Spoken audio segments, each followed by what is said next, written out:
ఏం కనబడదు కానీ పోయామ్మా నువ్వు. సమస్యలు పరిష్కరించిన రేవంత్ రెడ్డి గారికి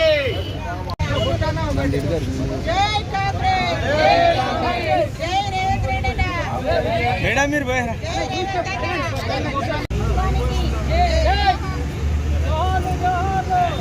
రేవంత్ రెడ్డి గారి నాయకత్వం, రేవంత్ రెడ్డి గారి నాయకత్వం, జై కాంగ్రెస్. అది జరుగులే.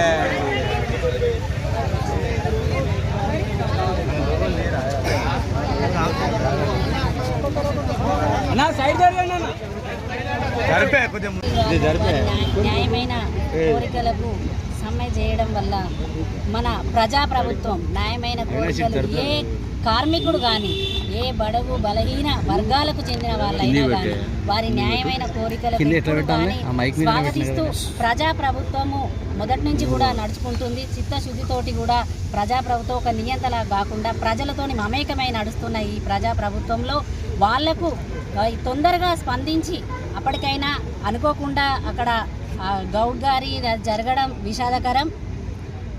తొందరపాటు నిర్ణయాలు తీసుకోవద్దు సమ్మె చేసినప్పుడు.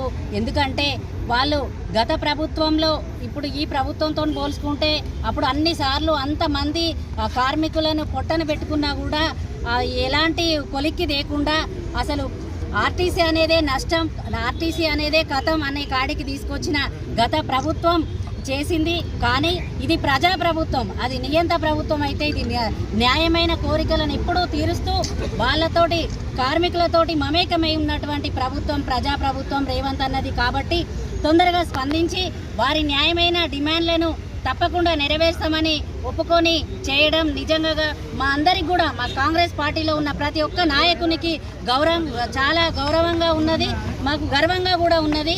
ఎందుకంటే ప్రతి విషయంలోనూ చిత్తశుద్ధితోటి ఇప్పుడు అన్నట్టుగా ఎంతో అప్పులమయంతో ఉన్నటువంటి గత ప్రభుత్వం చేసిన తప్పిదాల వల్ల చాలా 20 ఏళ్ళు మన రాష్ట్రం వెనుకపోయింది. వాటన్నిటి కూడా సమర్థవంతంగా నిర్వర్తించుకుంటూ ప్రతి పథకాన్ని పెట్టిన 6 గ్యారెంటీలతో పాటు అమలు చేయని కూడా అవసరం వచ్చే మేరకు ఇంకా చేస్తూ ముందుకు నడుస్తుంది. ఒకటే కార్మికులకు కానీ ప్రతి ఒక్క నాయకులకు కానీ కోరుకునేది ఒకటే, చేయాలి. మన డిమాండ్లు అనేది ప్రభుత్వం ముందు పెట్టకుండా ఉంటే తల్లి అడగంది అబ్బాయిని అన్నం పెట్టదని అంటారు. అయితే కాకపోతే సమన్వయం పాటించండి దయచేసి. మన రాష్ట్రం ఏ విధంగా ఉన్నది, ఏ విధంగా ముందు నడుస్తుంది, దానికి మనందరం తోడ్పాటుతోటి ఉండాలని సమన్వయం పాటించాలని కోరుకుంటూ ఈరోజు ఆర్టీసీ నాయకులందరితో కలిసి ఇక్కడ మేము ఈ సంబరాలు నెరవేర్చడం, సంబరాలలో పాల్గొని ఇక్కడ పాలాభిషేకం చేయడం చాలా గర్వంగా ఉన్నది. జై కాంగ్రెస్. కాంగ్రెస్ ప్రభుత్వం, మా ముఖ్యమంత్రి రేవంత్ రెడ్డి గారు, మా మంత్రులు, మా ఎమ్మెల్యేలు వారి న్యాయమైన కోరికలను డిమాండ్లను వారు అడిగిన 2 రోజుల్లో నెరవేర్చడం చాలా సంతోషకరంగా ఉన్నదని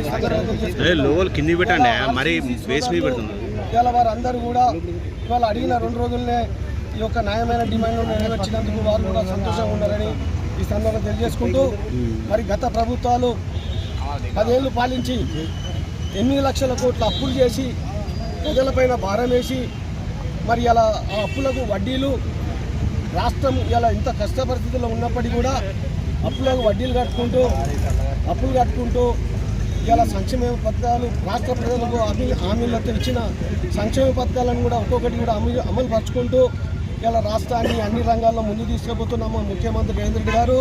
మా మంత్రులు, మా ఎమ్మెల్యేలు ఆహార పొద్దున్న లేతే ప్రజల సమస్యలపైన కష్టపడతా ఉన్నారని తెలియజేసుకుంటూ ఇలా న్యాయమైన కోరికలను తీర్చినందుకు మేమందరం కూడా వారితోటి ఈరోజు సంతోషంగా వ్యక్తపరుచుకుంటూ ఇలా